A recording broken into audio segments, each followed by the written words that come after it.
ሰላም ክቡር አቶ ሓይሽ ስባጋድስ ንመበል ካልኣይ ግዜ እስምላ ኢንተርቴይንመንት ዝተገበረልካ ዕድመ መሰረት ዕድመካ ክብርካ ስለዝመፃካ ብሽም እስምላ ኢንተርቴይንመንት ብሽም ተከታተልተይ ብልቢ የመስግን ብምቅፅል ኣብዚ ሕጂ እዋን ኣብ መብዛሕትኡ ቦታታት ትግራይ ብፍላይ ድማ ኣብ ወረዳ ኢሮብ ሓያል ድርቅን ኣጋጢሙ ዘሎ ይፍለጥ እዩ ብፍላይ ኣብ ጣብያ ኣራዕ ክብድ ዝበለ ኩነታት ኣብ ዝተፈላለዩ መንግስታውን ግላውን ሚድያታት ንርኢ ኣለና እሞ ናይቲ ድርቂ ክብደትን ክስዕብ ዝኽእል ሓደጋን ብፍላይ ኣብ ጣብያ ኣራዕ ኣጋጢሙ ዘሎ ኩነታት መብረሂ ሃበልና يغنيلنا إننا مسكن في أنا ول مبل كلا جزء عدل سلزرهبكو. Thank you. أب تجراي بحفشة لنزبن بتاعني قبر زبل درك يعقاتي مولو. أب بزوح بوتاتات كشاع هذي نحاسة خوينوس زناب زي زناب اللهم ورداتات أبياتات إني هو إيو. وردا إيروب كعافليلو قدر زبل نجر. فلاي كعب بحري وفليز ولا نجار عقات منا الله تزنا بحسرات إن قص علي قلب نسبن إنسان يخلون زي بكل زي عطون تخينو أفتو عمت ملو أفتو قص علي عمت ملو يسلواز اللوا سلزي أبكالي أكبابتات زلوا ناي زنا بحسرات أب هذي نحاسي خوين كاي كونن توسيتو في الرئيس جبا جنا كابت كمتني دحار أفتو إخلي خرصر كابت نورو جديان دحار أفزلو قلب إنسان سبن ما ينيو سلوا زلو أب إيروب جين فيلي لو تهزي أب حدقة بفلو إمكانيات أب حدقة لو دركاب كله خباب اللو جين إيروب بسلاي كعطا يارع أب حدقة لو إلنا نقالو حزل لنا وزحات أكتيفيستاتون محبراو ميديا نتفتون وريدوم يرؤلو وردا من محدار ناي كل الميديا وين وريدو رئيولو جن أو استعدن أبدجن زلوا كله بتخكل كردومي إنتان حبرتها خيب دليل أفتو هذي أبي أرع أفتو وردا إيروب كوينوس أبي أرع بفلو يقعد مزلوا سجم أب مفارق نحاسة إنا زلنا هذي أب مفارق نحاسة سبن إنسان ستيو وما يوم سينام زلوا أب تخلي خبابي إخلاي بقولين نقص على الخون كلب إنتاينا خن جوروز بالجنكي زلوا هذي أب ورد عيروب أبي أرعقات مزلوجين أما فارق نحاسي خوينهم كله بلس كله ناس دريقو إنسان زبالعو يبلو ساتيو يبلو سبون نستمع شيئينو هذي بفلاي كل التقوشات كفتو بوتا خمي جرنا إنا نبكالي خبابيتات بمكينة ترانسبورت نابزلو خبابي خمي جرنا نقبع زوتو هزبي فيش عم بالي بسيحو زلو إنسان كن قساقة سيكالة ولا سب إنتن قساقة ناس كفتو بوتا إنسان قساقة سيقلين يوم زبلو زلو عمت ملؤي معي زي وقع أفتو خبابتات بزحات حصبتات تصريحهم نيرهم كلهم نقيتهم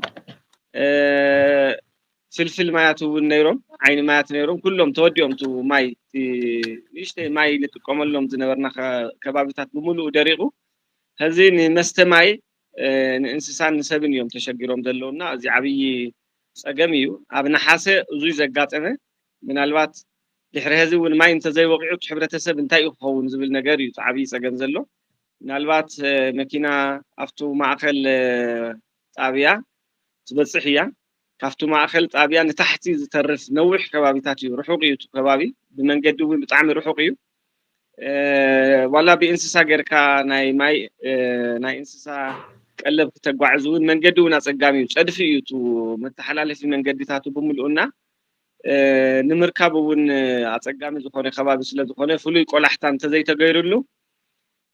عب طابيا رعزلو محبرة سب درجة عب كبير حدقة تاريخ ونحماق تاريخ استرفلو هناتات كفتريو زبل إمنتي زلني كشاح زي خفتو طابيا من محدار زتنا قرني بسلكي طلبت جي كشاح زي حدا شي حنشي تشتميتين سسان شمونتين أكوابي طلبت جي مويتين اللوا كفتون العلميتي مويتو زلهزي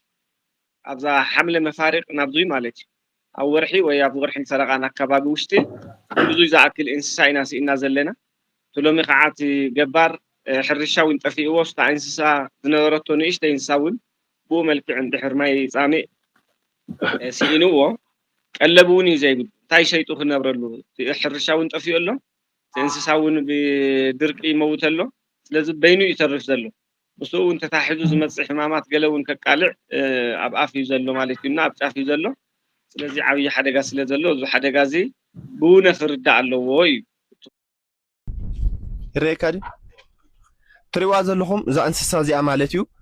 ብምኽንያት ድርቂ ክትላዕ على ይትኽእልን ካብዚ ብሰብያ ሓፍትን በቃ ንሞት ትጽበ ዘላ እንስሳ ኣላ ማለት እዩ ትሪዋ ኣለኹም ስጓላ ማለት እዩ ኣብዚ ኣይላዕለን ኢላውያቶም ከምቲ ዝነገርኩኹም ማይ ንምእላሽ ልዕሊ 3 4 ሰዓት ተጓዒዞም እዮም ዝኸዱና እዚኣ ግን ተላዒላ ክትኸደ ይከኣለትን በቃ ሞት ትጽበ ዘላ እንስሳ ያና ኩልኻትኩም ብዝተኻለኩም ዓቕሚ ነቲ ህዝቢ እዚ ክትወጽሕሉ ማለት እዩ ብፍላይ ከዓ ከምቲ ዝረኹሞ እቲ ምግባውን ዝደረቐ ቃንጫ ነገር እዩ ምንም ክትገብሮ ይትኽእልን እዚኣ ክትበልዕ ይትኽእልንና ከምዚ ፍሩስካ ዝዓይነቱ ንእንስሳ ዝኸውን ንሰብ ድማኒ ብዝተኻለ ዓቕሚ ንሰብ ዝኸውን ድማኒ እተን ዝነበራ እኽሎም እውን ፈጣሪ ኣሚኖም ንፈጣሪ ኢሎም ኣሚኖም ማለት እዩ እተን ዝነበራ እኽሊ ናብ መሬት ዘሪኦሞን ግን ኣብ ኣየን ሓሪመን ተሪፈንና ንዓተን እኳ እንዳቆለዉ ከይበልዑ ኣብኡ እየን ተሪፈን ስለዚ ብዝተኻለኩም ዓቕሚ እቲ ህዝቢ እዚ ክትወፅሕሉ ኩነታት እቲ ካሊእ ፀገም ድርቂ ጥራሕ ዘይኮነስ ቦታ መንገዲ እውን የብሉ ካብ ትራንስፖርት ብጣዕሚ ርሑቕ እዩ ኣብቲ ማእኸል ጣብያ ዝወርድ መንገዲ ብግዚያዊ ምምሕዳር ክስራሕ በጀት ተበጅትሉ ብዙሕ ተሰሪሑ ነይሩ ዓበይቲ ስራሕቲ እውን ተሰሪሑ ነይሩ ህዝቢ እውን እንተኾነ ኣይሕልፍን ከይተወደአና ሃለዎ ተወዲኡ ተባሂሉ ሪፖርት ተገይሩ ኣይተወደአንቱ መንገዲ هذا قلب إنسان حزاز زوردت مكينة أو حنتي بوتا محلاف تسئنوا حدا قاب سي حنيرنا بنت مالتينا وسوس الجناوين يدلو يتمن قدي بزوح ولا يعني هذا عبي بجت يلن انتو حدقن محلفي زخون نجار حنتي دوزاري فاوريداس من قد انت تخفتو نقوار سناي تكالات ناي منقستي تكالات وين بعلمتي من قد تقراي ويكعا من قد تاس انتربرايز تقراي وين حنتي دوزر اتيوم تو زي حلف حدا سلسته بوتاتات نيو نسو انت صريغو نتو حبرتسب ماي ببوتي انت زي وريدو انسسا قلب انت زي وريدو نايسب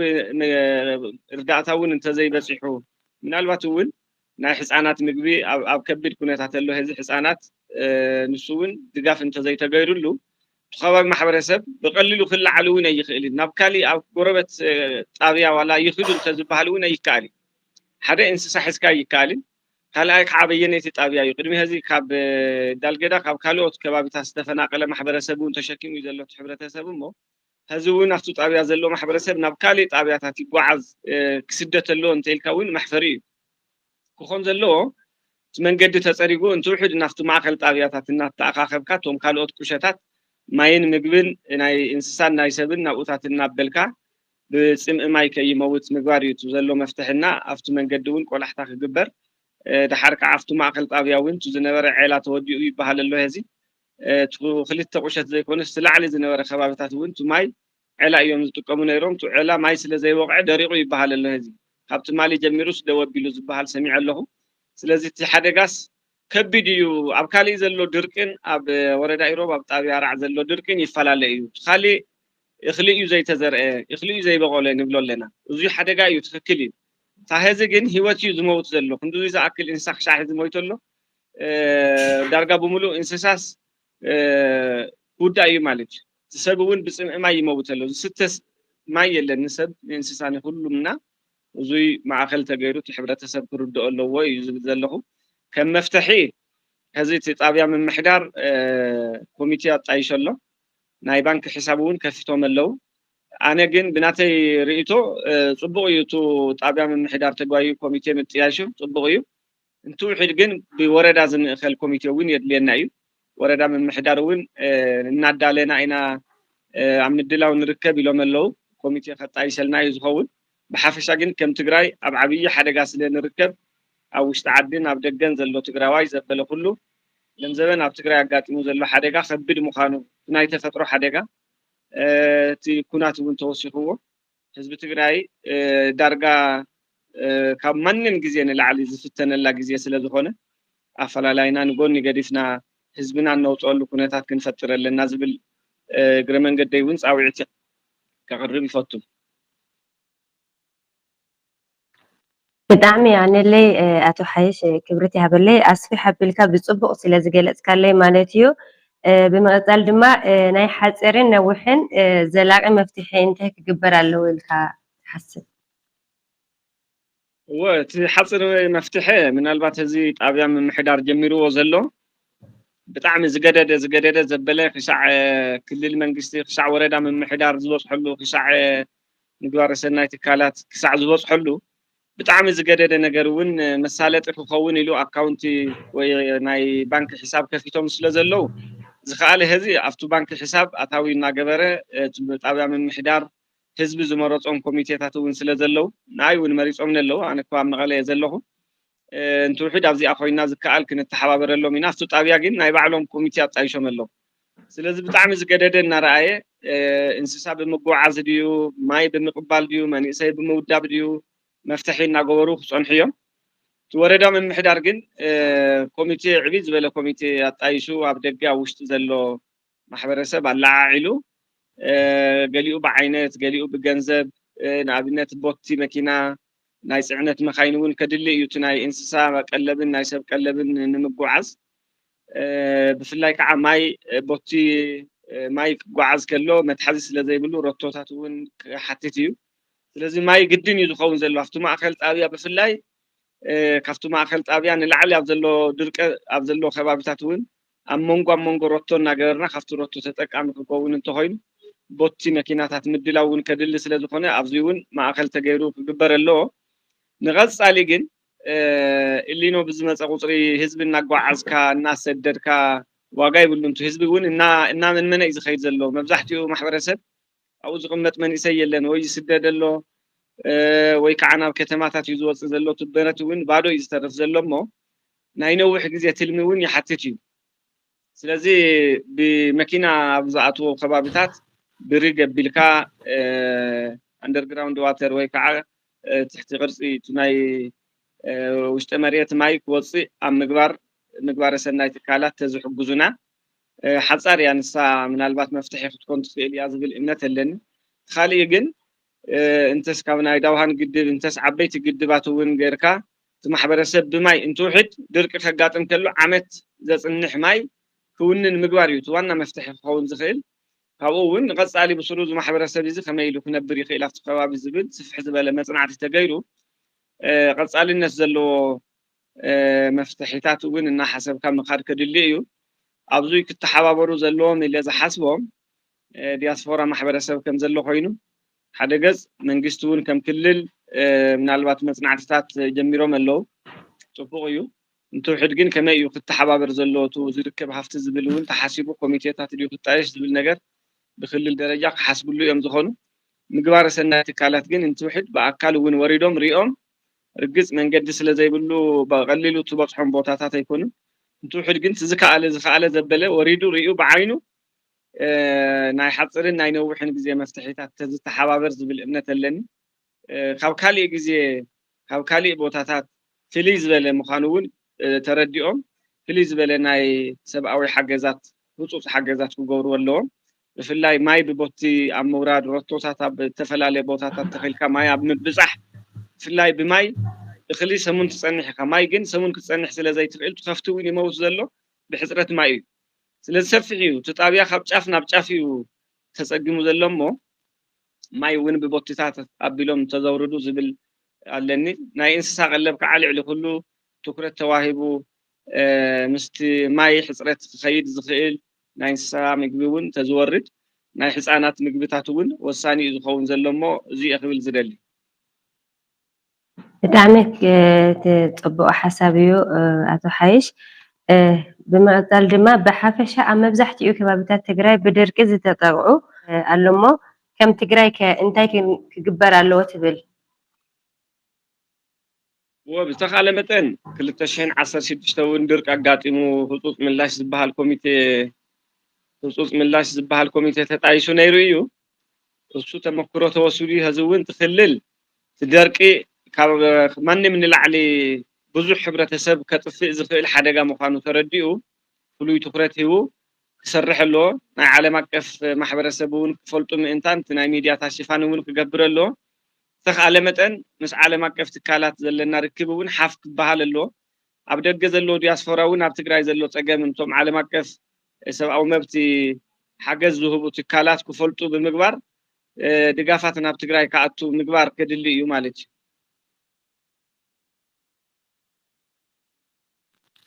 ቴንክ ዩ ክብረት ሃበላይ ሓይሸይ ንመንግስታውን ዘይመንግስታውን ትካል ንነጋዶን ዲያስፖራን እንታይ ፃውዒት ትገብር? ትኻሊእ ገሊፀዮ እንዴ ነጋዳይ ማሕበረሰብ ትብል እያ ተሪፋትኒ ዘላ ዘይገለፅክዋ ነጋዳይ ኣብዚ ከምዚ ዝበለ እዋን ሕማቕ ተለሚዱ ዘሎ ዋጋ ምውሳኽ እዩ። ከም ዘሎ ግን ዋጋ ምውሳኽ ዘይኮነስ ትርፊ ይትረፈና ንግዲ ይትረፈና ኢሎም ካብቱ ዘለዎም ሃፍቲ እቲ ካሊእ ማሕበረሰብ ዲያስፖራ ረኺቦ ይኮነን ዝህብ ዘሎ ሂወት ከትርፍ ኢሉ እዩ ካብ ናይ ባዕሉ ፅዒሩ ካብ ዘምፅኦ ያካፊሉ ዝህብ ዘሎ ነጋዳይ ማሕበረሰብ እውን ካብቱ ዘለዎ ሃፍቲ ትርፊ ዘይኮነ ክሕስብ ዘሎ ካብቱ ዘለዎ ሃፍቲ ኣካፊሉ ናፍቱ ብመንግስቲ ወይ ከዓ ብዝኾነ መንግስታዊ ብዘይኮነ ትካል ኣብ ዝተሓባበር ማእከል ሕሳብ ወይ ከዓ ኮሚቴ እናረኸቦም ምስኣቶም ኮይኑ ሓጋዛይ ኮይኑ እንተተኻኢሉ ከዓ ናይ ነጋዶ ኮሚቴ ኣጣይሾም ብነጋዶ ኣቢሎም ኣብቱ መንግስቲ ኣብ ዝምርሐሎም ከባቢታት ኣብቱ ዝገደደ ዝበሃል ሓበሬታታት እናወሰዱ ብኡ ኣቢሎም ቱ ነጋዳይ ማሕበረሰብ እንዲያው ለምዘበን ንህዝቢ እንተዘይሓጊዙ ትርፊ ዝሓስብ ነጋዴ እንተሃሉ የሕዝን እዩ። እቲ ህዝቢ ሕዚ ዝንገደሉ ዘመን ኣይኮነን ዝኸውን ዘሎ ብቲ ብድርቂ በቲ ብኩናት ኣብ ዓብይ ሓደጋ ስለ ዘሎ ኣብ ዕፅዋን ክባን ዘሎ ማሕበረሰብ ስለ ዝኾነ ትርፊ ትረፈና ኢሉ ንህዝቢ ክሕጊ ዘሎ ትብል ክውስኸላ። እሺ ዓኒለይ ኣቶ ሓይሽ ቅድሚ ሕጂ ኣብ ዝግበሩ ሓገዛት ብፍላይ ዲያስፖራ ናይ ግልፅነትን ፍትሓውን ሕቶታት የልዕሉ እዮም እሞ ስለዚ እቲ ዝርከብ ሓገዝ ብግልፅን ፍትሓውን ኮይኑ ኣብ ቦታኡ ንክበፅሕ ከመይ ክእከብ ኣለዎ ትብል? ጽቡቕ እቲ ናይ ዲያስፖራ ሓገዝ ክገብር ይፈቱ እዩ። ብጣዕሚ ዝምስገን ዲያስፖራ እዩ ዘለና ኣብቲ ዕፅዋን ክባን ጀሚሩስ ኣይዓረፈን ብዛዕባ ህዝቡ ኣብዚ ዘሎ ነጋዴ እኳስ ክንድኡ ንህዝቡ ስደው ኢሉ ክንቀሳቀስ ኣይንርኢን። እቲ ዲያስፖራ ግን ኩሉ ግዜ እናሃበ እዩ ዘሎ ኣብቲ ምሃብ ግን ፀገማት ኣሎ እዩ። እቲ ማሕበራዊ ሚድያ ነጠፍቲ ክኾኑ ይኽእሉ ካልኦት ክኾኑ ይኽእሉ ብተፈላለየ መንገዲ ናብ ትግራይ ገንዘብ ይመፅእ እዩ። እንትውሕድ ግን እምነት እውን ይስእን እዩ። እቲ ዲያስፖራ ናብ መንግስቲ ኣካል ክህብ እውን እምነት ይስእን ኣሎ ንውልቀ ሰባት ንኮሚቴ ኣመሃቢ እውን እምነት ይስእን ኣሎ። ስለዚ ብግልፅነት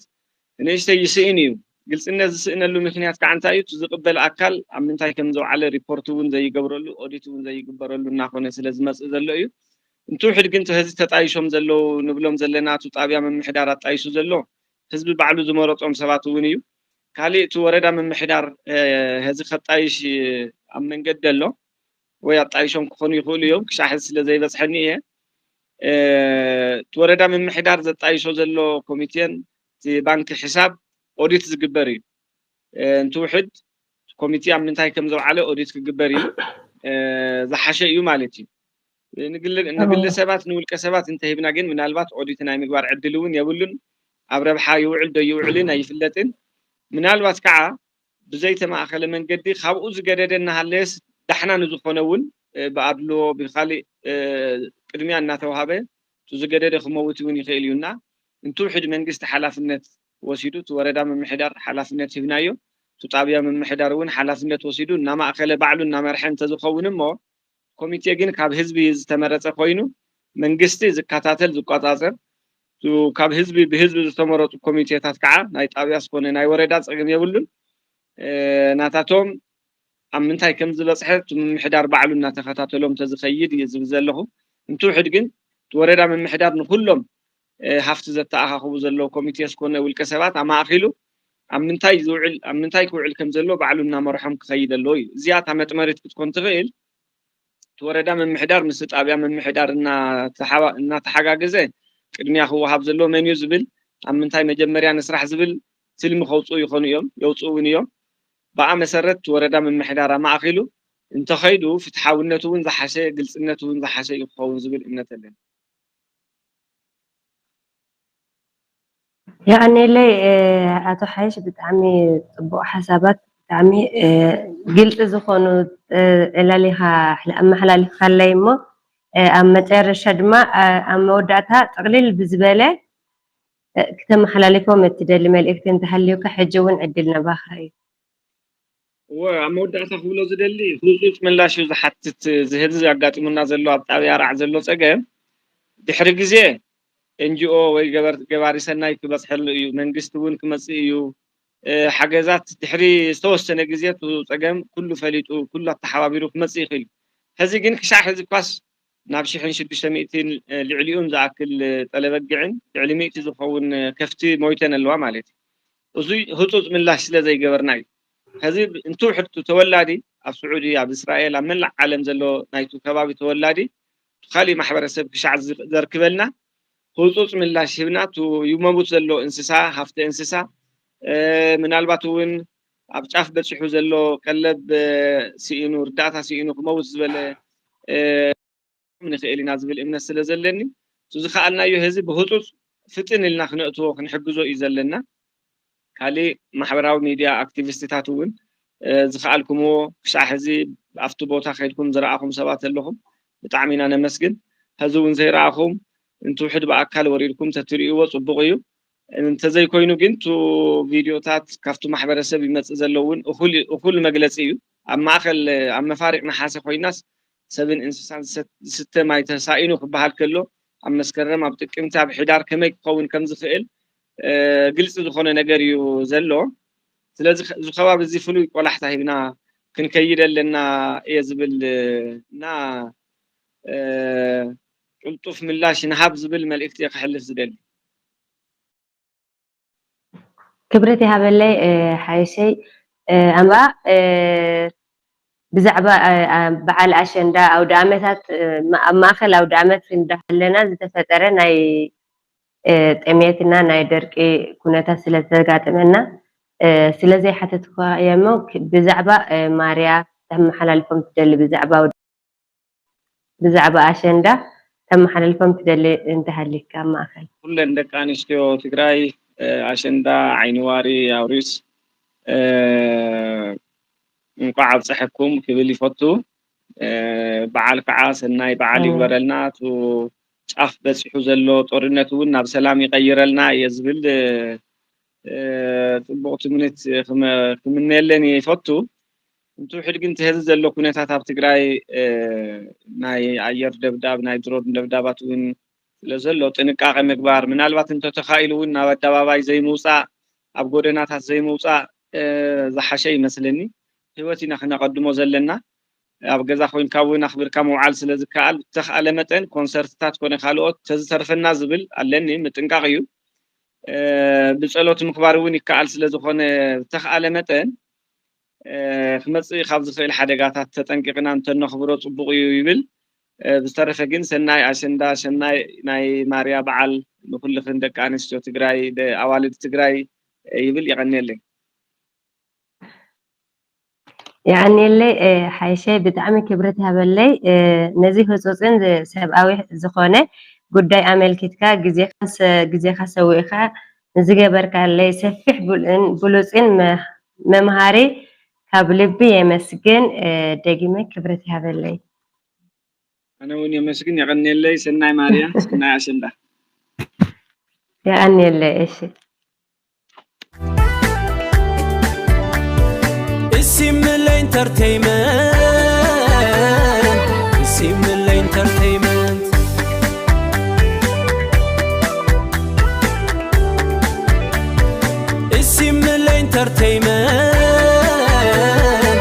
Simple entertainment